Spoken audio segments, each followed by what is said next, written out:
So in the Salesforce, we won't be able to delete a user. So if you want to stop user access or if you want to remove access for user, we can deactivate a user by clicking on this button. Or else if you open this user,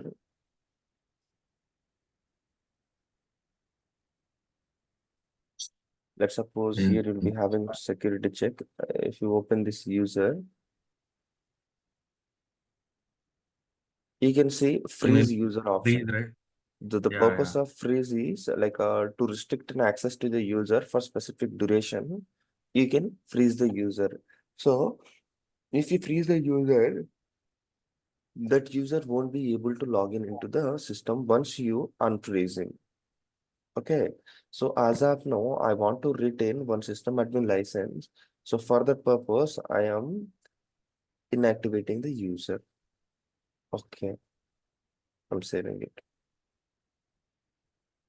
Oh, So in a previous session, we saw how to create an Apex classes without return statement.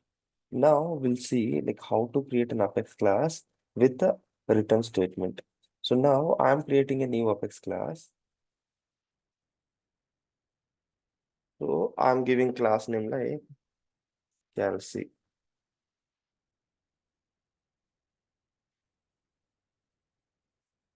In this class, I have to create one Apex method, public static. So here I want to return an integer output, integer as an output. That's why I'm saying integer, public static integer method name. Add. I'm taking method name as addition, and I want to perform addition between two numbers. Integer A, comma, integer B. So here spelling mistake. So I define two integers and I want to perform addition between two numbers. So here I'm returning A plus B. So whenever we return something, it will give that thing as an output. Saving this Apex class is there is no error. Like this, if you want to return something in an output, we have to take help of return statements. Okay. So now what I'll do is I'll open anonymous window. I have to execute this class.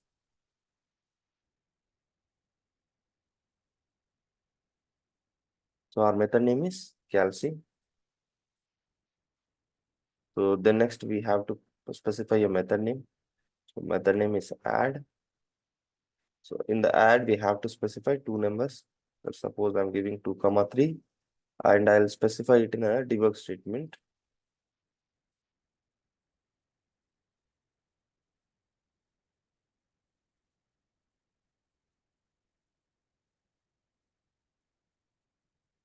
I'll execute this now.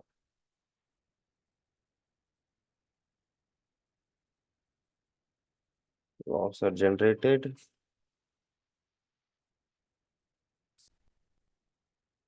You can see in a debug only, you can see the output. See, it is giving 5. So it's about Apex classes with a debug statement.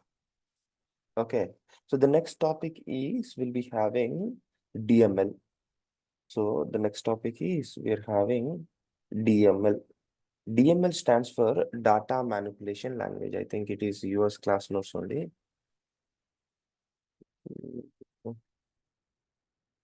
Yeah, it's a different thing, I think. Okay. So DML means data manipulation language. So coming to the, I'll open new notepad.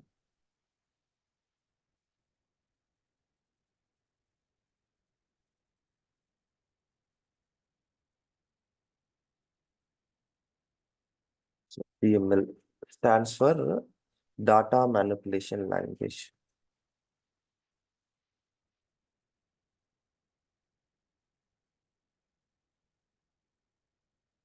So the purpose of this DML operations is in a Salesforce, let's suppose if you want to insert a record with a code or update a record in a Salesforce ecosystem, or upset a record in a Salesforce ecosystem, or delete a record from Salesforce by writing a code, or undelete a record by writing a code, will take help of these DML statements, data manipulation languages.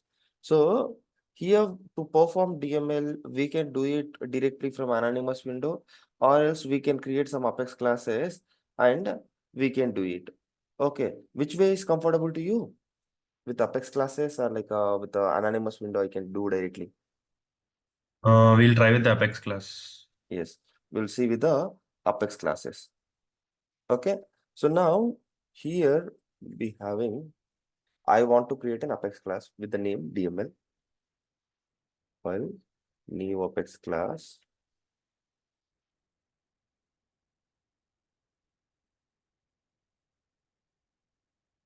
So now,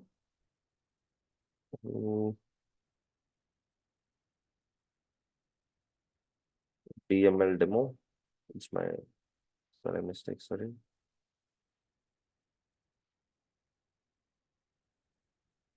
So it's the class name which I am giving. So let's suppose by taking help of this DML demo Apex class, what I have to do is initially I have to create or consider a scenario like insert to account. Which object will consider? Account only will consider to account records in Salesforce. Okay. With the two insert statements. Let's suppose consider this scenario. In this scenario, what we have to do is we have to insert two account records with the two insert statements. So now initially to do this, what we have to do is, so which object records we have to create? Account records. So for that, we have to initialize an account as it is an object, we have to initialize it. So how to initialize some object? It's a structure as I already told you in basics. New account. So it's a approach to instantiate any object, right? In this way, I am instantiating an object. After instantiating an object, we have to like insert an account record, right? So we have to specify field values. ACC means account dot whatever the field values we have to add, you can specify those field name, object name dot field name, like however we did for to in a queries. The next here you have to specify value. Okay. So here I'll specify value like I am specifying value in single quotations. Prudvi. So coming to the account record, only name is a mandatory field. That's why I'm keeping it in a like a simple like a direct I'm specifying only one field value. And after this, we have to specify insert statement.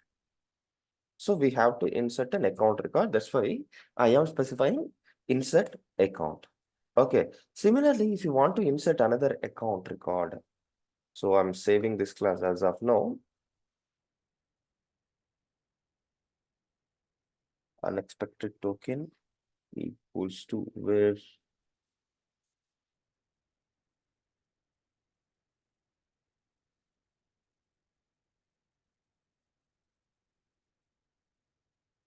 fourth line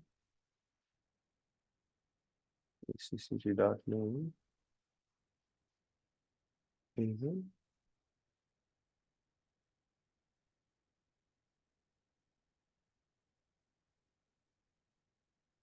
Let's see. Sorry, here it is a method, right? Inside this method, we have to do this everything. Yes.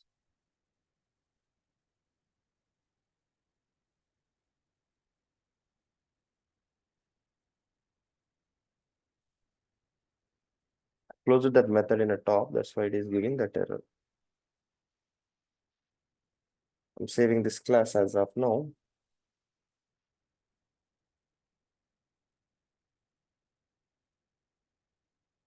Missing. So what is missing? semicolon. Insert statement here it is saying the missing semicolon. Okay, so now in this way we can write any Apex class. Now what I'll do is while inserting this record, for the best practice, I'll take help of try catch blocks. So now what I'll do is I'll add a try catch blocks here. So you can go through inception handling concept as I already explained you this in a basic session. So try except blocks. So the purpose of try except blocks is try. Try in a try block, what we'll do is we'll try to insert a record into the database. If there is any errors occurs, it will take us into a catch block. So now here I'll add a catch block. The purpose of catch block is if there is any errors occurs, to catch the errors, we'll go to the catch block. So here we are performing DML operations, right? So we'll be having different types of exceptions. If it is DML exception, I want to show that error message here. DML, here we'll be having the exception name like DML exception. It's a type of exception. So you can go through exception handling Apex developer guide so that you'll understand what it is. So if some exception occurs, so here I have to debug that exception. System dot debug E. So it means we are catching that error. Third line is third line. What's the error in third line? Semicolon. Where we miss semicolon? Line 3. What the hell? It's a method. It's not a method, right? Actually, it's a method. A, where is our method? Sorry, we didn't created any method. That's why it is giving this error. It should be this complete thing should be in a method, right? Some method. So we have to create a method. Sorry, public static. Sorry, it's coming in comments. So to access any class properties, we should have a object, means a method. Public static void.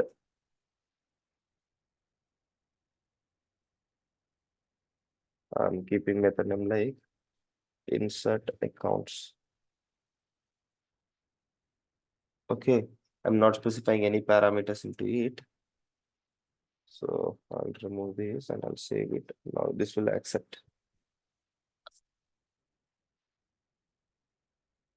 So here what I did is essentially we created Apex class with the name DML demo, and I am trying to insert account record. For that, we created insert account method. In this, what I did is I initialized one account, and to insert this account into the database, I am taking help of try catch block. So in a try block, what I am doing is I am trying to insert account record. So if there is no errors, directly it will insert an account record. If there is any errors occur, it will go to the catch block. And if there is any DML exception present, it will catch that error. After catching that error, I am debugging that error. So in this way, we can efficiently write a code. Without this also, you can write it. So let's suppose now what I'll do is same example. So here, whatever we did, same I'll do without try catch block. So let's suppose I want to insert another account record without try catch block. We'll see how we can do. So I am initializing another account. I'm keeping name like SSC1. So SSC1 dot name. Here I'll keep name like Monica. I don't want to keep any debuggers like a exception handling code here. Directly we can insert a record. Insert SSC1 means we are trying to insert second record. I'm saving it. In this way, you can insert multiple records with a multiple insert statement. So here what's happening is once we are performing DML operation. So here I'm saying insert ACC. It means This time we are hitting a hitting database for the first time. So here, once again, we are taking insert operation, means we are hitting the database for second time. Like this, as Salesforce is a multi-tenant environment. It means in a single org, we might have more and more users. To avoid performance issues to all the users, Salesforce proposed a concept called governor limits. Governor limits with governor limits, users should have perform some set of operations, or limited set of operations only in a single go. So coming to the DML operations, like this, the single user can hit database 150 times in a single go.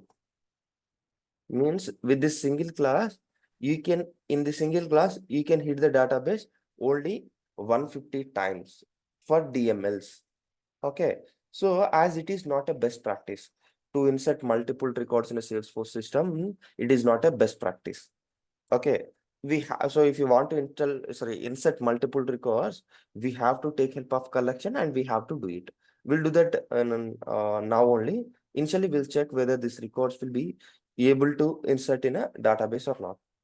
So for that, I'll take help of anonymous window.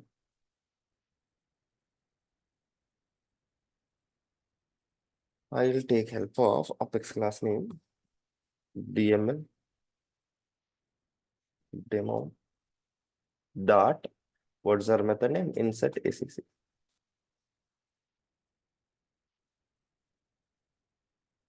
I'm calling this insert ACC method. In this insert ACC method, we'll be having two accounts. So two times we'll hit the database and we can fetch the output.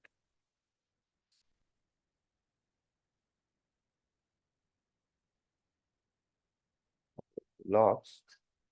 So log file is generated. So you can see here at the bottom, if you scroll down more, you'll get that a record inserted operation also. Everything you can find it, and which record, what is that record ID, everything you can see it. But I'm not going into it. Here you can see SOQL, you can see.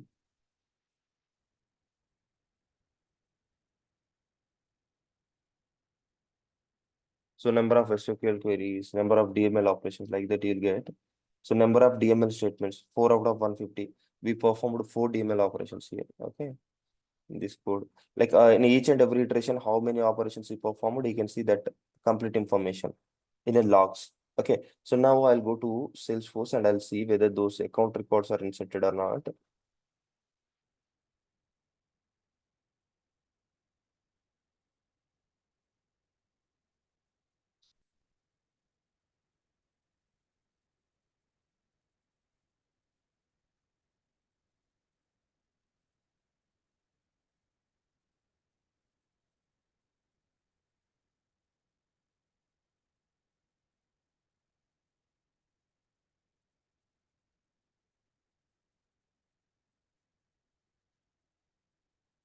Then now see here, the two accounts will be created. One is with the name Monica, another one is with the name Prithvi. So these two records only we inserted. That's why those two records got created. So to do these kind of things, to inserting multiple records in a Salesforce ecosystem, the best practice is we have to go with a single insert statement. Okay. So how to do that? I'll explain you now. Now I'll go to same Apex class. I'm closing this anonymous window as this class is already open. Okay, I'll open it in a new tab. No worries. Open classes, DML demo. I'm opening this class. So in this class, what I have to do is to insert multiple records. It's not a best practice.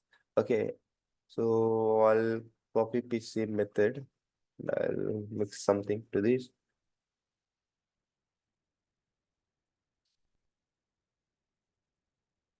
I'll keep method name like bulk insert account. Okay.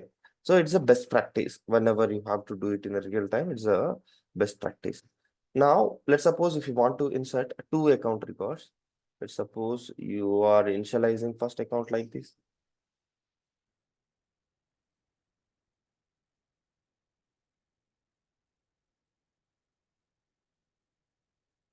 Okay. So after initializing account one, we have to initialize account two as well. So for this, I have to keep in or AP name is different, like a variable name is different. ACC1 dot like a ACC1, like a second value. So like let's suppose for the first record, I'll change the name like Sai, and here I'll change the name like Yamini. Let's suppose I'm giving this name. So now after this, what I'll do is we have to create one collection. So either you can create a collection inside this method.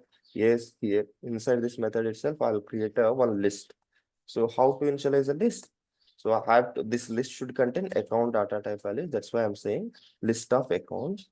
Now list name ACC list equals to new list of accounts. So it's a way to initialize a collection. We'll take this approach as you already know this. I'm taking this. So after taking these, what I will do is I have to add these two account records in this collection. So for that, initially what I'll do is after instantiating the first object, what I'll do is I'll say ACC list dot control C add. I have to add which record? ACC. In the list, I have to add ACC. Similarly, at the bottom in the list, I have to add this record as well. ACC 1. Okay, so we are adding both the records into the list. So after adding both the records into the list, what I'll do is I'll check whether our list contain values or not. If your list contain values, then only I have to call a insert method. Otherwise, we'll get an error, right? If without records, if you try to insert the records, it will return error. To avoid that, initially I'll check the size of the list. So to check the size, we can do it in a several ways. I am following easiest way. ACC dot list dot on this, I'll apply size method. Okay. By applying size method, I'll check whether the records are greater than zero or not. If the size is greater than zero of a list, I'll call a insert method. Here I'll say ACC list. So in this way, like for the best practice, whenever you're performing some DML operation, your code should be bulkified. So bulkified means like whatever the DML operations you are performing, you have to hit the database for a single time only. So here two account records, but we are hitting the database for a single time only. We are not hitting database for two times for two records. Let's suppose in a real time, let's suppose if you want to create 1,000 records in a single go. If you use 1,000 insert statements, it means we have to hit a database to 1,000 times. It means like Salesforce won't allow 1,000 transactions in a single go, like a 1,000 DML operations hitting a database for 1,000 times. It will restrict. So on such cases, to avoid such DML errors, like governor limits error, we can take help of this bulkified code. In this way, what you can do is how many records you have, you can add it in a collection and directly you'll try to perform DML with the collection so that this all the transaction will go in a single go. Okay. Now what I'll do is I'll execute this method and we'll check whether the records are able to insert.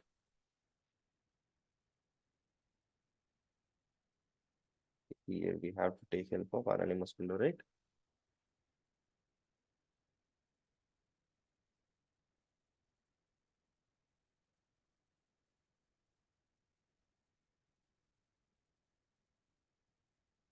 So in front of this, we have to specify class name. class name dot this one. Okay. So now I'll execute this one by highlighting this. So for the best practice, you can use a try except blocks. Here I'm not using, but I used in a single one, right? You can follow same thing in a list collection as well. So as we did not debug anything, that's why it is not giving anything. So if you search DML, so you can see this record is got created with the help of DML. And every transactions, whatever you're performing with the Salesforce, that everything will be recorded in this block of code. How many DML operations you performed and how many records you inserted, everything will be recorded here in the logs. Okay. So now what I'll do is I'll go to the Salesforce and I'll check whether these records are created or not.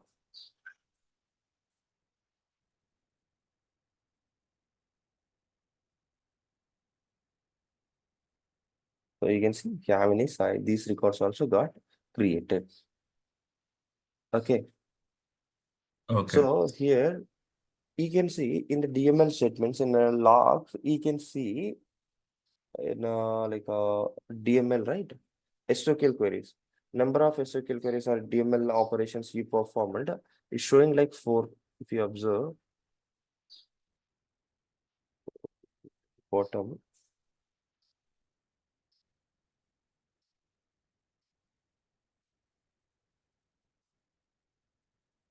SQL. So number of SQL. See, number of DML rows you can see like a 4 out of 10,000. It means here we are hitting the database for 4 times for each and every instance. Why it is hitting 4 times? Number of DML statements you can see 2 out of 150. Initially, we are performing 2 DML operations only. So here DML operations we are getting 2 only. Limit usage here it is giving 4. So why it is giving 2?